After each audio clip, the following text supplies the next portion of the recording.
Why is fundings for school an issue? Well, students, it requires money to operate a school. Um, and sometimes schools, I'm not exactly sure how that works as a new teacher, but obviously there's, being in a more, I don't want to say a rural county. I don't know that Walker County is necessarily a rural county, but there's not a whole lot of industry here. I think there's just not really a whole lot of money in Walker County, to be honest with you. Um, and so I'm not sure the funding is the same as maybe kids, even just a county away in Catoosa County, where we were looking it up, the per capita income in Catoosa County for a family is $10,000 more a year.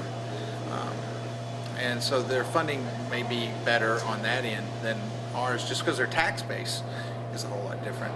But having said that, I think there's a lot of positives going on. I think Ridgeland and Walker County does a lot with what they've got. I think our success shows.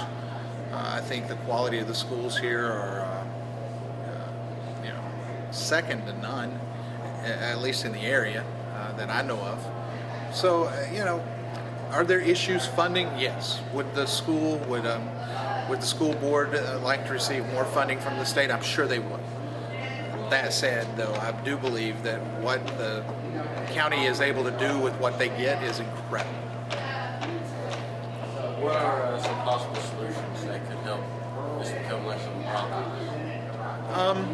Well, I think that has to start even outside the. I think that has to start even outside the school system. I think the community has to take a hard look at what's important. Obviously, our schools are very, very important, but also being able to keep some of those students in the county. So when you learn whatever it is you're going to school to learn, that there's jobs available in the county that you can go and work. Right now, a lot of these kids, the first job they're getting is in fast food. Okay, well, where are you getting a job at if you're getting fast food? It's in Fort Oglethorpe or East Ridge or somewhere else. I'd like to see the county take a step and start trying to provide jobs that these students that graduate in high schools, whether it's Ridgeland or Lafayette or even Gordon Lee, they've got somewhere to work in the county. They're not having to go somewhere else.